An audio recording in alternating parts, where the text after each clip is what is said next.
முகத்தில் இருக்கும் கருமை நீங்க 1 டீஸ்பூன் முல்தானி மட்டி, 1 டீஸ்பூன் சந்தனப்பொடி மற்றும் பன்னீருடன் கலந்து கொள்ளவும்.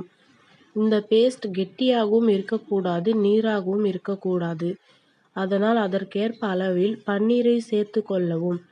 இந்த பேஸ்டை முகத்தில் தடவிக்கொண்டு 20-30 நிமிடங்கள் வரை அப்படியே விட்டு விடுங்கள். பின் சாதாரண நீரில் முகத்தை கழுவினால் நல்ல பலன் கிடைக்கும். கழுத்து சுருக்கம் நீங்க நாம் செய்ய வேண்டியவை: முல்தானி மெட்டி, பன்னீர் மற்றும் கிளிசரின் கலந்து கழுத்தில் தடவி 30 நிமிடம் பொறுத்து சுத்தம் செய்தால் கழுத்து சுருக்கம் இருக்காது. கடலை மாவு ½ ஸ்பூன், முல்தானி மெட்டி 1 ஸ்பூன், பாதாம் எண்ணெய் 1 டேபிள் ஸ்பூன். ஒரு பவுலில் அனைத்து பொருட்களையும் போட்டு பேஸ்ட் செய்து முகம் மற்றும் கழுத்தில் தடவி 15 நிமிடம் ஊற வைத்த பின் வெதுவெதுப்பான நீரால் கழுவ வேண்டும். இப்படி வாரத்திற்கு ஒரு முறை செய்தால் சருமம் அழகாகவும் கருமை நீங்கியும் காணப்படும்.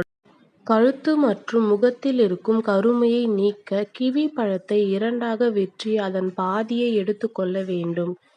பின் அவற்றை மிக்சியில் போட்டு நன்கு அரைத்து முகம் மற்றும் கழுத்தில் தடவ வேண்டும். 30 நிமிடம் நன்கு ஊற வைத்த பின் வெதுவெதுப்பான நீரால் முகத்தை கழுவ வேண்டும். இறுதியில் முகத்தை துணியால் துடைத்து மாய்ஸ்சரைசர் எதையேனும் பயன்படுத்த வேண்டும். முகம் பளபளக்க உலர்ந்த முந்திரி பழத்தை போட்டு அத்துடன் சிறிது காஃபி தூள் சேர்த்து நன்கு அரைத்து கொள்ள வேண்டும். பின் அந்த கலவையை முகத்தில் தடவி 20 நிமிடம் நன்கு ஊற வைக்க வேண்டும்.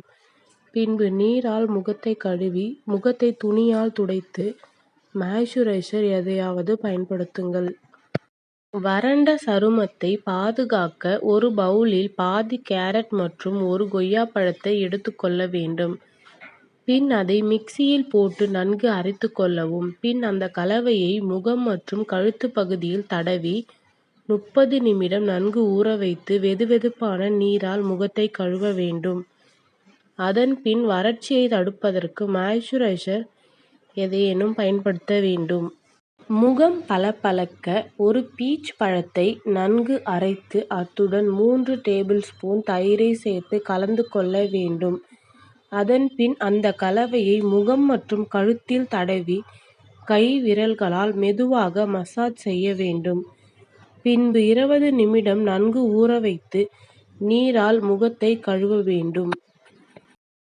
முகப்பருக்கள் எளிதில் மறைய 1 டேபிள் ஸ்பூன் வேப்பிலை பொடி மற்றும் 1 டேபிள் ஸ்பூன் சிவப்பு சந்தன பொடியை ஒரு பவுலில் எடுத்து கொள்ள வேண்டும்.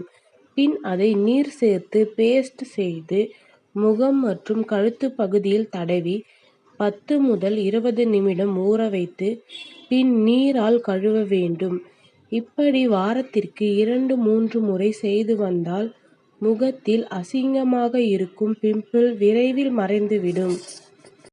பாத நகங்களில் இடுக்குகளில் அழுக்குகள் எளிதில் போகாது. அவற்றை பின் வைத்து எடுக்கக்கூடாது.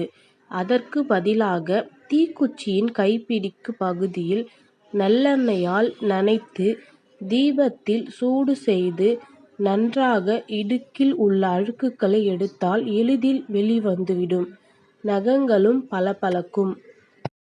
பாதங்கள் மிருதுவாக இருக்க வேண்டுமானால் பீர்க்கங்காய் நார் கொண்டு தினமும் குளிக்கும் போது பாதத்தில் நன்றாக தேய்த்து வந்தால் பாதங்கள் மிருதுவாகிவிடும். காபி பொடி சிறந்த கிளென்சர் ஆகும். அதனை கொண்டு வாரம் ஒரு முறை பாதங்களில் தேய்த்து கழுவினால் பாதம் சுருக்கமின்றி மிருதுவாகும். தலைமுடி அடர்த்தியாக வளர லாவெண்டர் எண்ணெய் 5 துளிகள், விளக்கெண்ணெய் 1 ஸ்பூன், 2 எண்ணெய்களையும் ஒன்றாக கலந்து கொள்ள வேண்டும். இந்த கலவையை உங்கள் தலையில் நன்றாக தடவ வேண்டும். 15 நிமிடங்கள் நன்றாக ஊற வைக்க வேண்டும். பிறகு நீங்கள் தொடர்ந்து பயன்படுத்தும் ஷாம்புவால் தலைமுடியை தேய்த்து வெதுவெதுப்பான நீர் கொண்டு அலச வேண்டும்.